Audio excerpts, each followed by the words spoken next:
Bharatiya Janata party की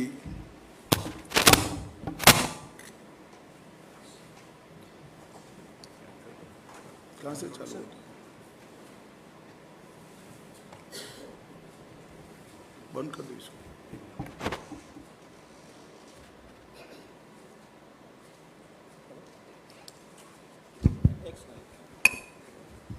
Bharatiya Janata party की press वार्ता में आप सभी का हृदय से स्वागत है।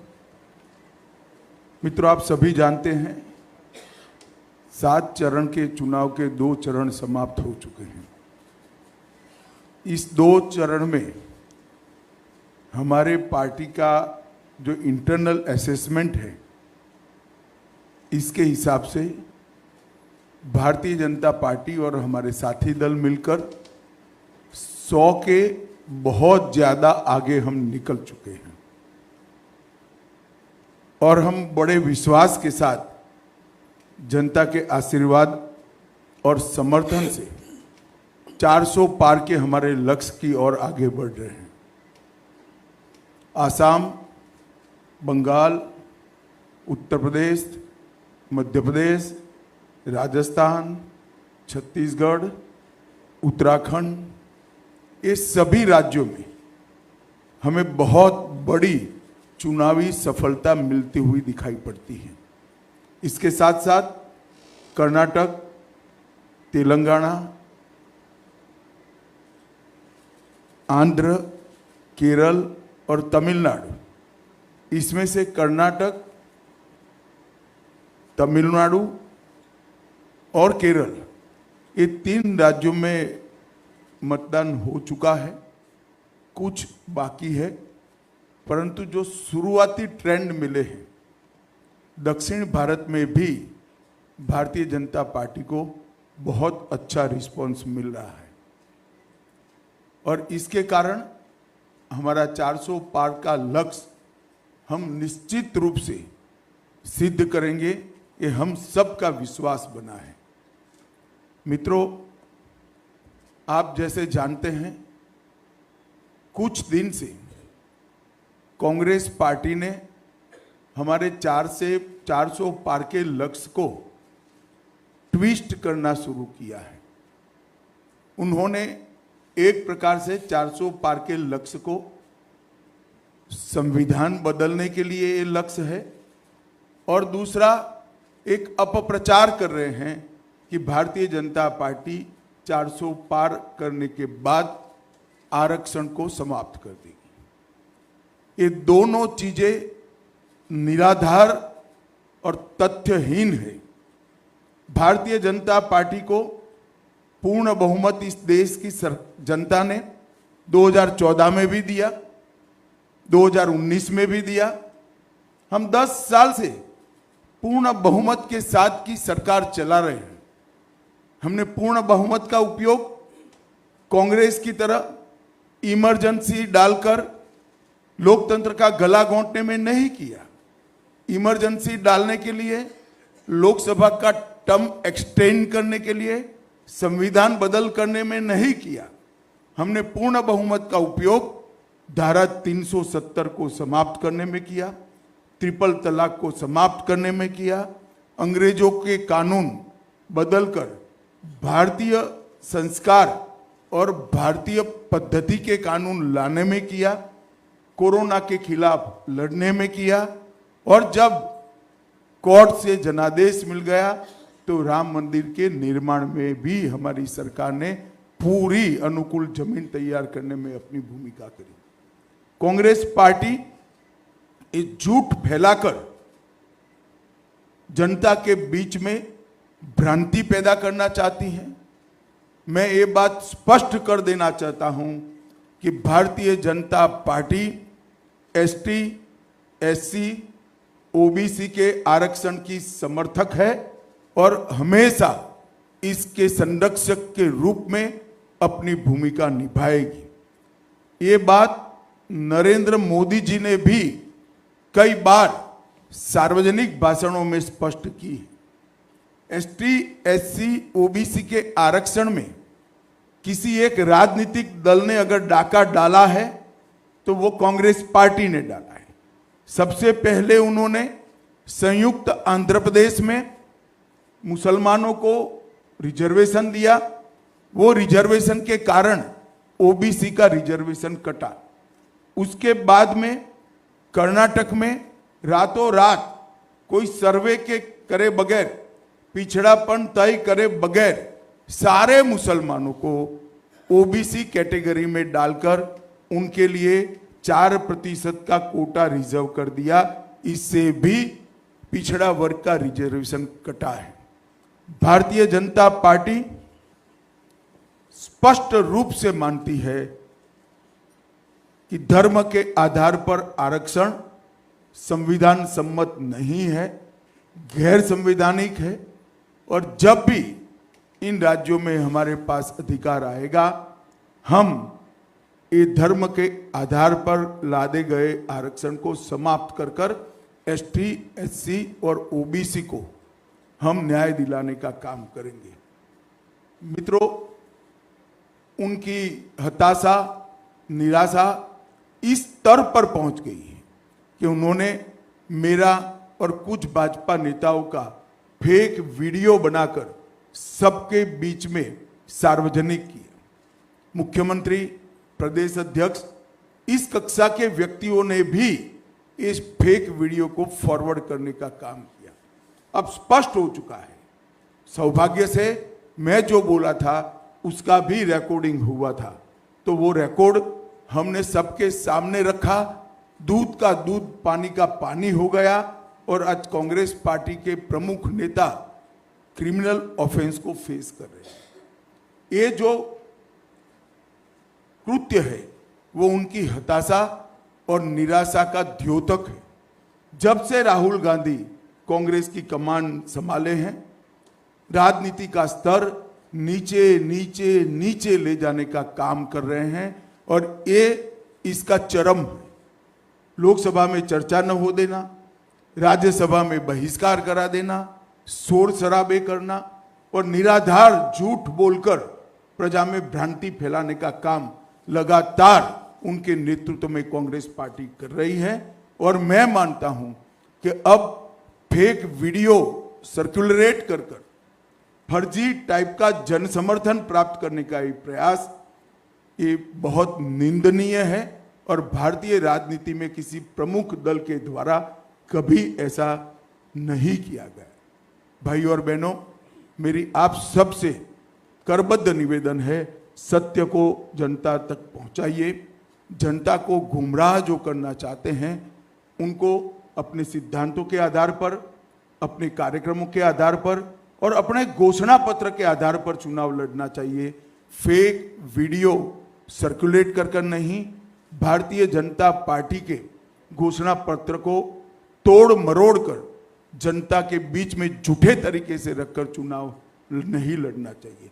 1 मिनट के लिए ये वीडियो, दोनों ओरिजिनल वीडियो और फेक वीडियो मैं आप सबके सामने रखना चाहूंगा। उसके बाद में आपसे सवाल जवाब लेंगे। धन्यवाद। मैं यहाँ कहकर जाता हूँ, भारतीय जनता पार्टी आवाज भाई। तो एक गैर संवैधानिक मुस्लिम रिजर्वेशन को हम समाप्त कर देंगे। भाई फिर से करना पड़ेगा, आवाज नहीं है। तेलंगाना के यहाँ मैं यहाँ कहकर जाता हूँ, भारतीय जनता पार्टी की सरकार बनेगी तो एक गैर बंद करो भाई, आवाज ठीक करो। पहले सवाल जवाब कर लेते हैं, बाद में वीडियो दिखाते हैं। वैसे आप सबने देखा हुआ ही है।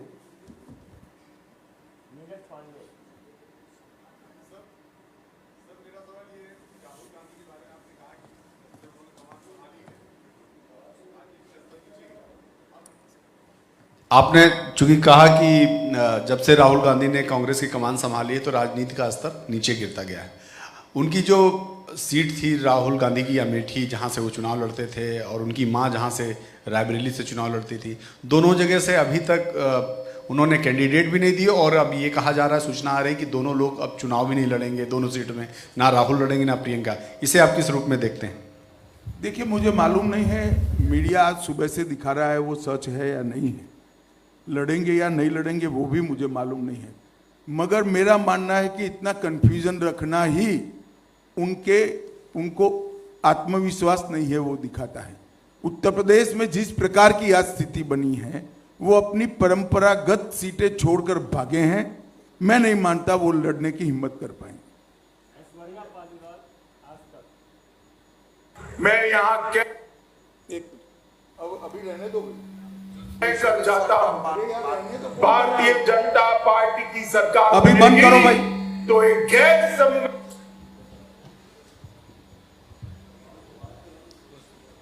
जी अमित जी, कांग्रेस ने कहा है कि वो मुस्लिम पर्सनल लॉ बोर्ड को रिस्टोर करेगी अपने मैनिफेस्टो में। देखिए, कांग्रेस पार्टी शुरुआत से अपीसमेंट की पॉलिटिक्स कर कर अपना बचा खुचा जनाधार संभालना चाहती है, बचाना चाहती है, समेटना चाहती है। पर्सनल लॉ हमारी संविधान सभा ने देश के विधानमंडलों और देश की संसद को आदेश किया था कि जब भी अनुकूलता खड़ी हो, इस देश में यूसीसी यूनिफॉर्म सिविल कोड लाया जाए। संविधान सभा में ज्यादातर सदस्य कांग्रेस के ही थे, वहीं यह निर्णय हुआ था, क्योंकि किसी भी पंथ निरपेक्ष देश के लिए धर्म के आधार पर कानून ठीक नहीं है। फिर भी आज ये जानते हुए भी संविधान के स्पिरिट से बिल्कुल उल्टा कांग्रेस ने अपने घोषणा पत्र में पर्सनल लॉ को लाने की बात करी है। भारतीय जनता पार्टी इसकी निंदा करती है। हमने हमारे घोषणा पत्र में कहा है कि हम ये प्रयास करेंगे कि पूरे देश भर में यूसीसी लागू किया जाए और हर धर्म के नागरिकों के लिए इस देश में एक ही कानून हो।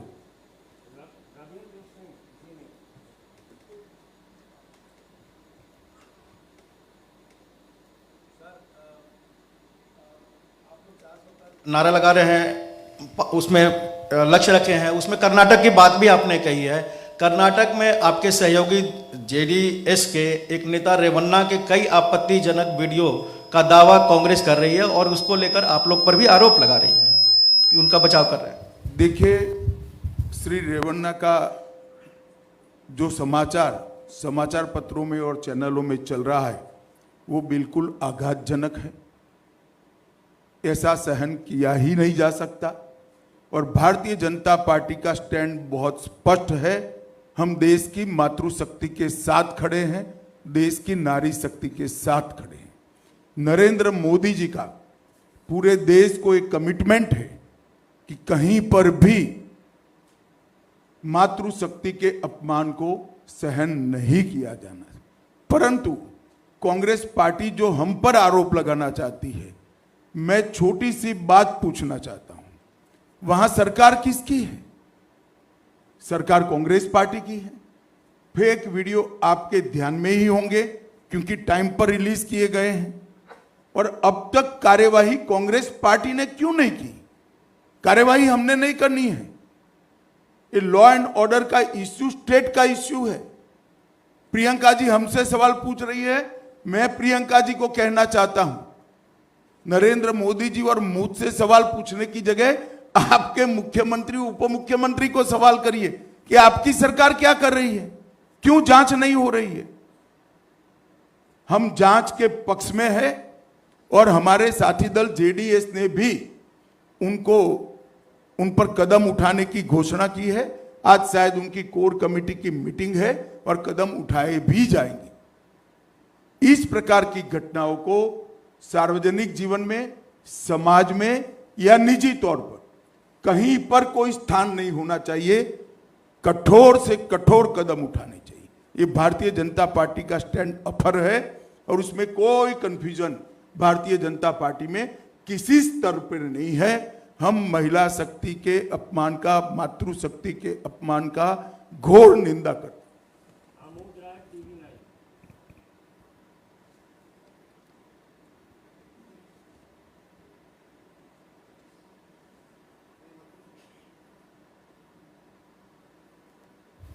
गृह मंत्री जी, एक कांग्रेस फेस्ट में खास जो सिविल कांग्रेस मैनिफेस्टो में एक बात उठाई गई है कि जो सिविल कॉन्ट्रैक्ट्स है उसमें भी मुस्लिमों को के लिए स्थान दिया जाएगा, प्रायोरिटी दी जाएगी, इसको लेकर क्या कहेंगे? देखिए, मुझे लगता है कि कांग्रेस पार्टी जीतने के डेस्परेशन के अंदर सामान्य विवेक भी खो चुकी है। जो कॉन्ट्रैक्ट है वो तो कौन फर्स्ट लोएस्ट है, सेकंड लोएस्ट है, इसके आधार पर तय करना चाहिए। किसका काम करने का अनुभव है नहीं है, इसके आधार पर तय करना चाहिए। पास्ट में कैसा काम किया है इसके आधार पर तय करना चाहिए। अब कॉन्ट्रैक्ट्स में भी अगर ये धर्म को दाखिल करना चाहते हैं तो मैं कांग्रेस पार्टी को पूछना चाहता हूं कि कांग्रेस के अध्यक्ष के बारे में भी आपकी कोई रिजर्वेशन की, माइनॉरिटी की योजना हो तो उसके घोषित कर दीजिए। इतना ही बचा है अब।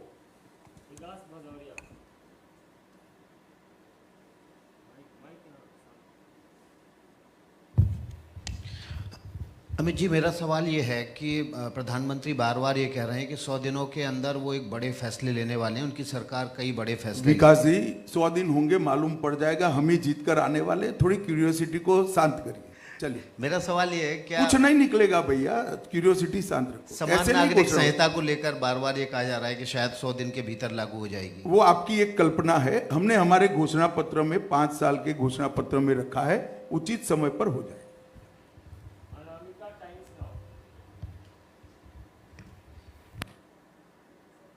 राहुल गांधी बोल रहे हैं कि एक्सरे की बात चल रहा है देश में, जिससे दूध का दूध और पानी का पानी हो जाएगा। इसमें क्या विचार है आपकी? देखिए, राहुल जी कुछ भी बोल सकते हैं, कुछ भी कर सकते हैं। गनीमत है कि उनको करने का मौका जनता नहीं देती है और इस बार भी नहीं मिलने वाला है। धन्यवाद। अब शायद वीडियो ठीक से प्ले हो पाए। मैं यहाँ कह कर जाता हूँ, भारतीय जनता पार्टी की सरकार बनेगी तो एक गैर संवैधानिक मुस्लिम रिजर्वेशन को हम समाप्त कर देंगे। ये अधिकार तेलंगाना के एससी, एसटी और ओबीसी का है, वो अधिकार उनको मिलेगा और मुस्लिम रिजर्वेशन को हम समाप्त कर देंगे। भारतीय जनता पार्टी की सरकार बनेगी तो एक गैर संवैधानिक एससी, एसटी और ओबीसी का है, वो रिजर्वेशन को हम समाप्त कर देंगे। रिजर्वेशन को हम समाप्त कर देंगे। तो दोनों वीडियो आपके सामने है। मेरा करबद्ध निवेदन है कि रिजर्वेशन के बारे में और इस फेक वीडियो के बारे में कांग्रेस जो भ्रांति फैला रही है, वो भ्रांति को निरस्त करने में मीडिया भी अपना सहयोग दे। और आप सभी का इतनी सुबह यहाँ आने के लिए बहुत बहुत धन्यवाद। नमस्कार। हाँ, बोलिए।